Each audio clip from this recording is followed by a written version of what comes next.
and welcome to Quarantine Theater. My name's Brian Kruger, and this is the show where we help you answer some tough questions during these really tough times. Let's go straight to the mail.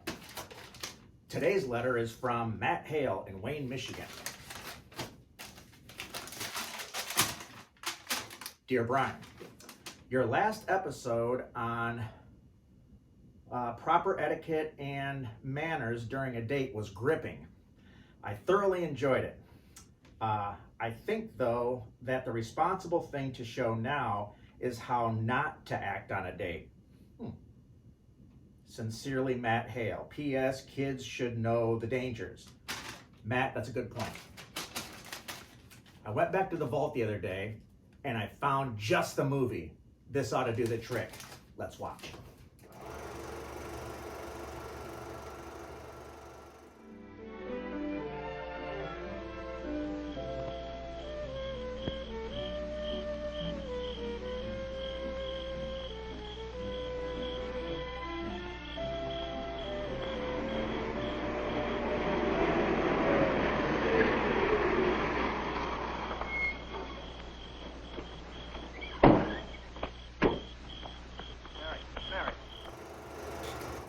Before we get started with the drama, a quick word about that 58 DeSoto.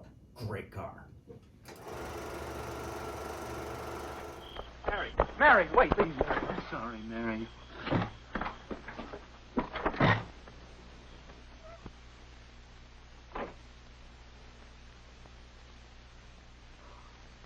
Mary, is that you, dear? Yes, Mother.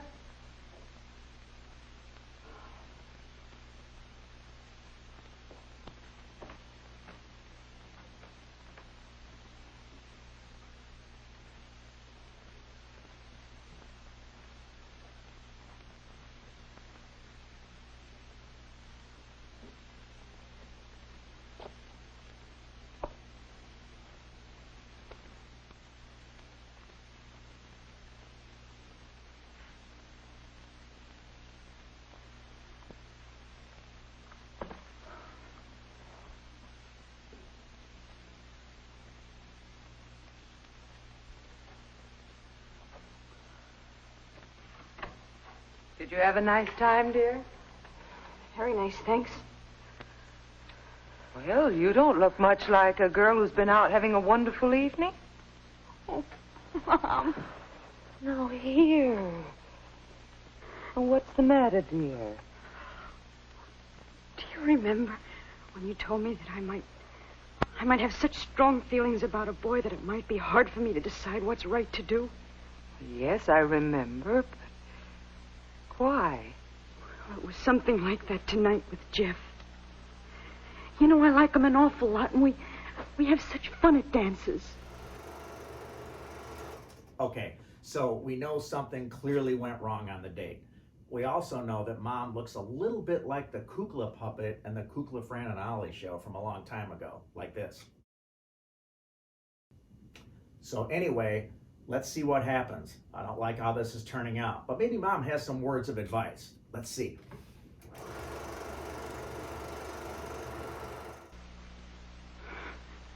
But tonight, the feeling between us kept getting stronger and stronger. On our way home, we stopped and parked. And then things seemed to happen. Till we nearly... Well, it was so close. Suddenly I realized what we were about to do. I asked Jeff to take me home. I guess he felt ashamed, too. He said he was sorry, that it was his fault. Do you think it was his fault? Ouch, Mom. Very ouch. Oh, Mother, I don't know what to think. I'm so mixed up. I don't know whether I even want to go out with Jeff again. You know, dear, I was young once, too. Oh, dear God. I hope she doesn't go there. Perhaps I can understand something of what you feel. First, well, it all seems quite a lark. You like someone, he likes you. Everything is fun and affection. Then, all at once, you can find yourself in a situation where your physical urges fight against your reason. Then those fine thoughts of love and affection can suddenly get twisted. Mother, is it wrong to feel warm and affectionate when you're with a boy you really like? No, dear, it is not wrong. Because this feeling can grow into a love that will last. It's the way happy marriages are built. But, Mary, if these strong feelings lead you into behaving unwisely, well, the outcome can be guilt and frustration. And these are the things that can spoil the chance of your finding the very love that you're looking for. Okay, I'm no film director, but how about from here on out, we never, ever do a straight close-up on Mom talking right into the camera. Ever. Then, Mother, how do you... Come here, dear.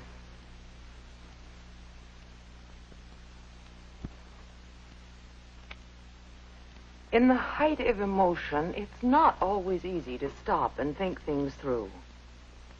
But if you'll just slow down the rush and pressure of your feelings a little, then judgment has a better chance to take hold and guide you away from wrong behavior. When you can rely on judgment rather than emotion to rule your behavior, as you did tonight, then you'll really be grown up. I can help by talking things over with you and giving suggestions, but you'll have to work out your own best way to make emotions work for you and not against you.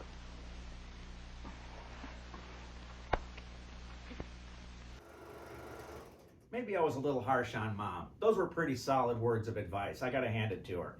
But from here on out, maybe we get a little bit more Mary and a little less Mom. Let's see what happens.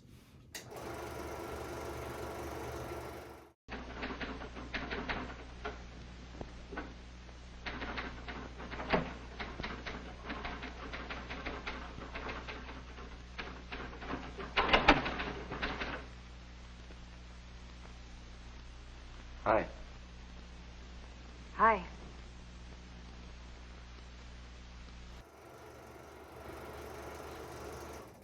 The script got really strong right then. Right then.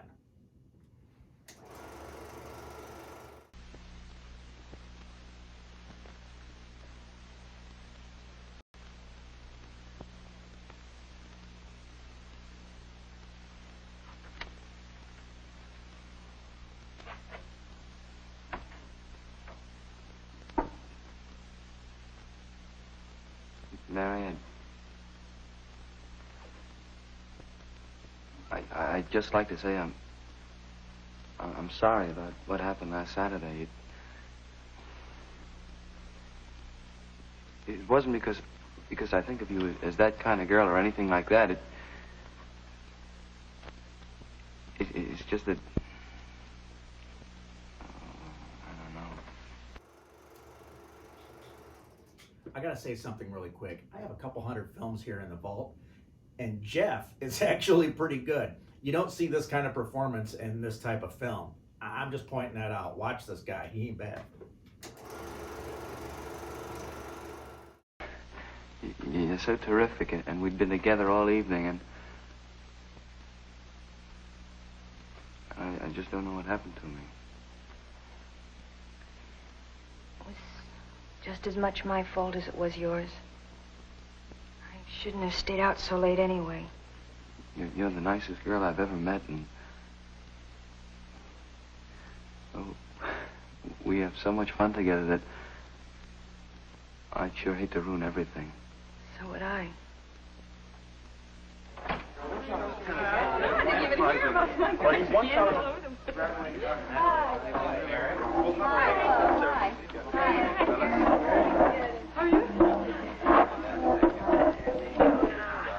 Okay now, is everything just about finished? The last spectacular issue of this year's signpost has to be ready for the lucky students of Central High the day after tomorrow. Mary, how's that literary page shaping up? It's not very spectacular. One story and one poem, and that's all. Stu? Just the pictures. Yeah, we need more pictures, don't we? Drawings would be cheaper. You know, if Eileen were still here, we'd be set. Well, she could whip up some great little cartoons in no time. Poor Eileen. She's probably so busy looking after the baby, she's forgotten she could ever draw. What, have they had the baby already? Sure, 5 months after the wedding. How's that for a shotgun affair, eh? Stu, don't be so crude. I feel kind of sorry for Fred. Okay, so it took a little while for Act 2 to reveal itself, but now we see what's going on. So all the kids have gathered at the school newspaper, the signpost, for what appears to be the last edition of the season. They need to have somebody draw some cartoons, and Eileen was their cartoon drawer. But Eileen evidently has gotten pregnant some months before. Her boyfriend Fred and her got married, and they have the baby. I think we're about to get a lesson. We're about to be taught a lesson in what could go wrong.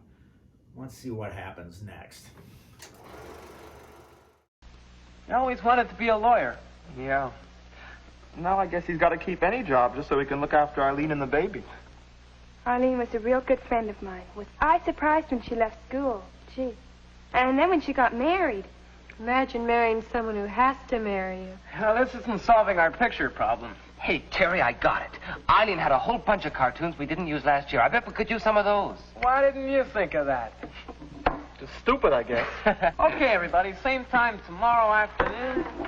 Gotta rush through the pool reading, and then we're finished. Yeah, until the party. It's well of us to let us use your house, Terry. Let's get the paper up before we start thinking about the party. We'll see you tomorrow then. Okay, take it easy. Still, I'll see you later, huh? Okay, props to Terry for getting things back focused on the effort of getting that last edition out. Also, props to those sweaters. Sweaters in the 50s. Sweaters in the 50s. We got to bring them back. Let's see what happens. Well, Jeff. Mary? How'd you like to go to the party with me Friday night? Okay, Jeff. Maybe we could double date with Marge and Stu. They'd probably like a ride over. Yeah, sure. Come on, I'll walk you home. Okay, so now the table is set for Act 3. Terry's going to throw a party that night, and Jeff and Mary are going to go, but they're also going to double date with Stu and Marge. That way, it keeps Jeff and Mary maybe from, getting into a bad situation again. And we'll see how that goes. But before that happens, I think that Jeff and Mary are about to have a real eye-opening experience. Let's see.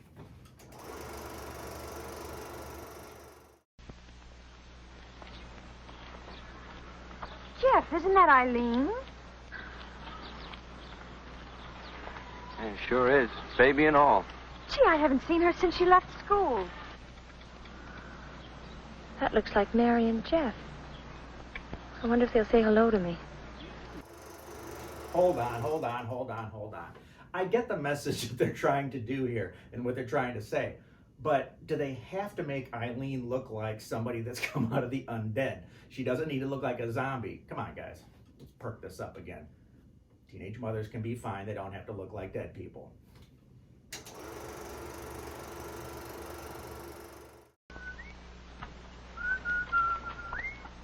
Hi, Mary. Hi, Jeff. How are you? Nice to see you again. Oh, look at her. Eileen, she's sweet. Blonde like you, huh? Yeah. What's her name? Susan Elizabeth. Oh, that's a darling name. Susie. Is she a lot of trouble, Eileen? Well, it's tiring, but it's not too bad when Fred gives me a hand. Of course, he's not used to babies, but he's a real whiz at changing diapers. You should see him. Of course, he just adores Susie. He'd do anything for her. When she grows up, he wants to give her everything. Buy her nice clothes and send her to college. Say, how's Fred getting along anyway? I hear he's got a job at the steel mill. Oh, Fred's doing just fine. Of course, it's not the kind of job he's planned on, but still, he enjoys it. He really looks forward to going to work every morning. He says it's a lot better than school, and he's making a lot of money. I think there's a good chance that Eileen is overplaying Fred's happiness in this whole thing. Maybe it's just me, but I don't think Fred looks as happy as Eileen's making him out to be. Let's see. It's nice he's doing so well. Why don't we ever see you anymore? Oh, well, we don't seem to get out much. Of course, having an apartment of your own keeps you kind of busy. Besides, we both enjoy spending a quiet evening together at home. Well, it sounds as if things are working out okay for you and Fred, eh? Oh, yes, we're getting along just fine. Only sometimes I wish we had had more time to work things out. Kids up at the signpost office were asking about you today. They all wish you were there this year to do the artwork. There's nobody there that can do it as well. Oh, I sure miss the gang and all the fun we used to have in school. The last issue's coming out in a couple of days. We're having a big wind-up party at Terry's place on Friday. Well, I think we'd better be going now, Mary. Well, nice to see you again, Eileen. Say hello to Fred for me, will you, please? Sure. It was nice seeing you again, Eileen. Bye. Goodbye Sure nice now. seeing you. So the gang's having a party. They'll have a lot of fun. Now, if that's not a wake-up call, I don't know what is. So I had the party kind of wrong. It's not that night. It turns out it's going to be on Friday night. But, boy, if they don't take a look at what happened with Eileen and that baby and her story about Fred, take that to heart, then they're just goofballs. Let's see what happens at the party.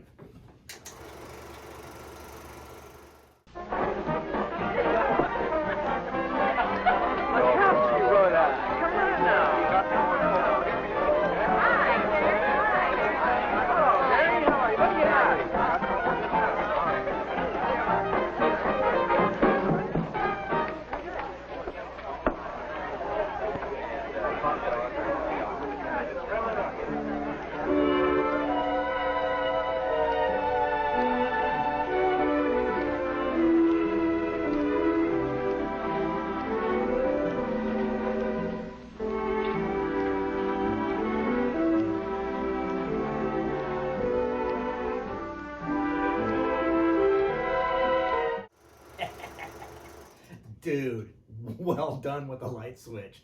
And also A plus on that Victrola hi-fi. Fantastic.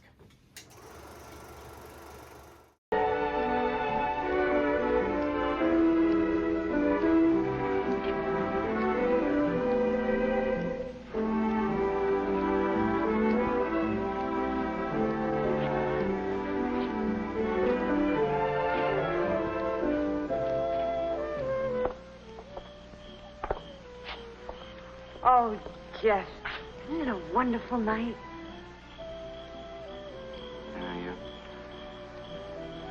Yeah, you're pretty wonderful too, Mary.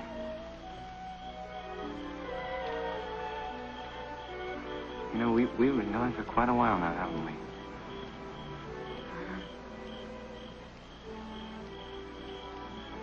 Yeah, you're the nicest girl I've ever met, Mary.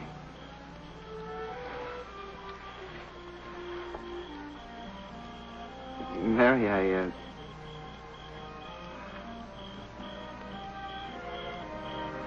Mary, would you wear my school ring? Check out my man Jeff closing the deal, or at least sort of closing the deal. He's got a little way to go yet. But, you know, asking her to, you know, wear the ring, that's top notch. And also, I think Jeff might have been Perry Como before Perry Como was Perry Como. Jeff is smooth. Let's see what happens.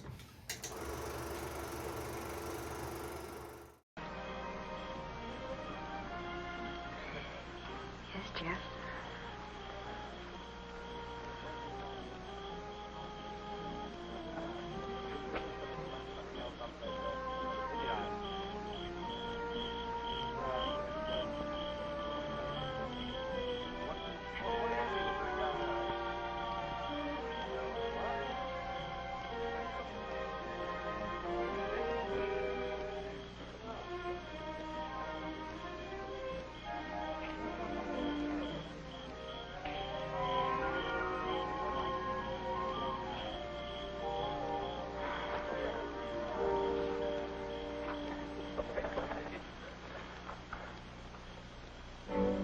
Well, come on, let's go back and dance, huh?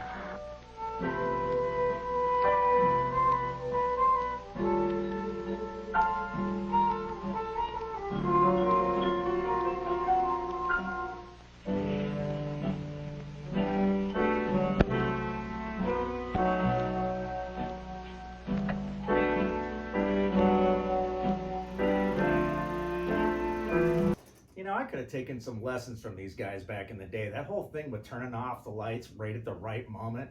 Dude, well done.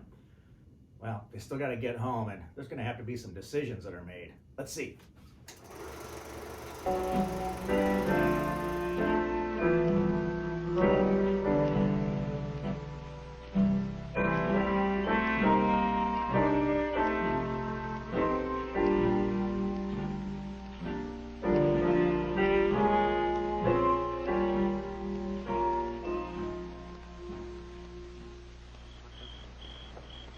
Good night, Terry. Thanks a lot. Hi, Mary. Good night, Helen. Bye. Hey, Marge, Stu, huh? Good night, Harry. We'll see you. Well, party. Good night, Helen. Bye.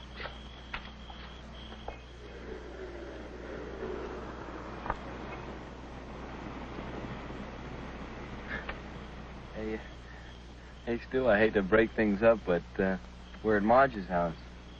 Oh. Here already? Well, why don't we go to the point and park a while, eh? No, I think this is the end of the line, Stu. Well, what's the matter? Half the kids will be up there. No, come on, Stu. Boy, did you turn out to be a pill. Well, what's the matter? Well, can't you go along with everyone else? Stu just lowered the boom on Jeff, because you don't want to be a pill. Jeff is being a pill. But you know what? Stu in the back seat, he's got something going with Marge there, and, I don't think Jeff and Marion want any part of this, but let's see how it works out. There's some real decisions that have to be made here, but, Stu...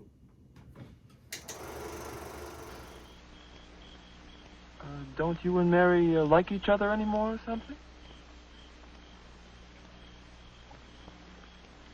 Clear out, Stu, huh? Come on, Marge.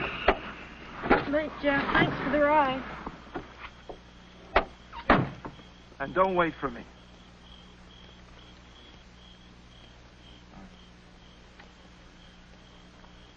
Guess I must be pretty popular with them.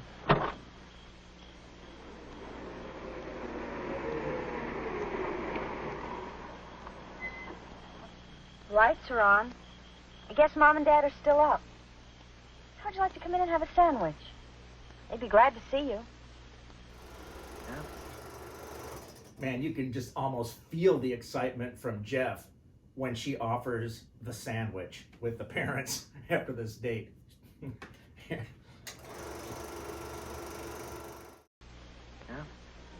Yeah, sure. Good.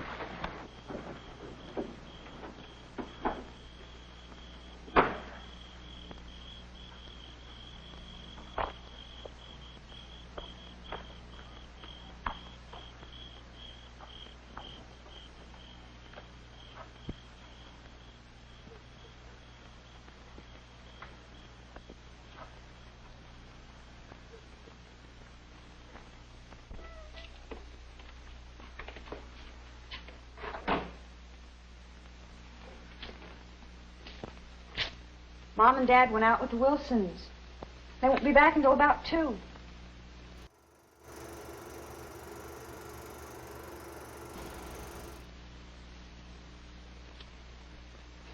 Well, what would you like on your sandwich?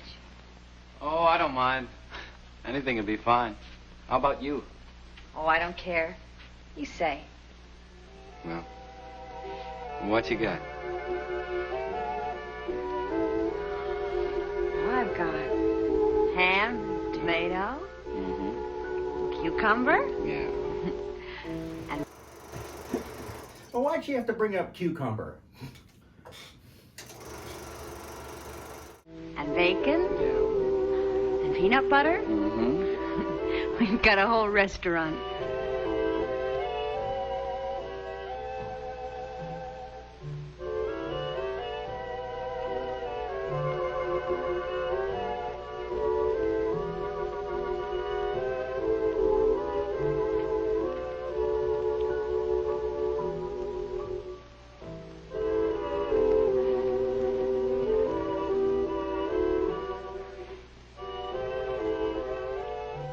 If you just slow down the rush and pressure of your feelings a little.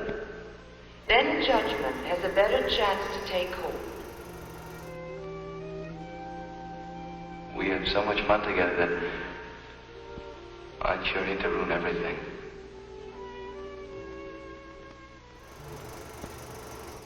They really should have given Little Jeff a voiceover. They could sort of argue with the other Jeff.